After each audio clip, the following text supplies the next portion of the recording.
Good morning! So, nandito ako sa gym. Tapos na ako mag-treadmill. Yung treadmill na sa kabilang area yon, separate yon. Nandito na ako sa mga heavy equipment. So, today is Sunday. Sasabihin ko sana Saturday kasi alam mo na, hindi ko pinapansin yung araw.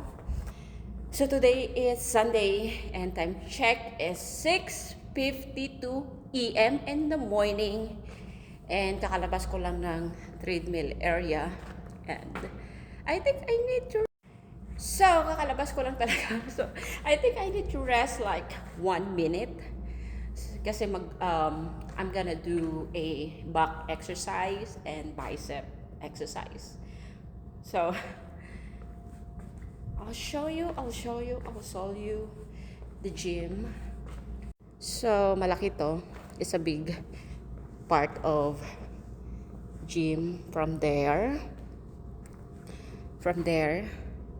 and may pintuan doon and another pinto dito and ganyan siya. So bakit gusto ko talaga mag-exercise ng morning? Kasi walang tao and mamayang mga 2 or 1 or mga around like 10 AM in the morning or 9, may mga tao na dito.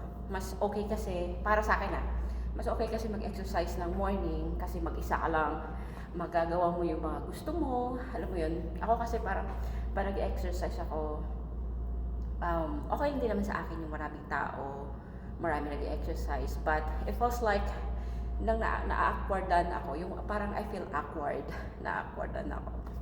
So, I choose to do my workout like early in the morning. I don't know, even before na may work ako, nag-exercise ako ng mga 7 AM in the morning.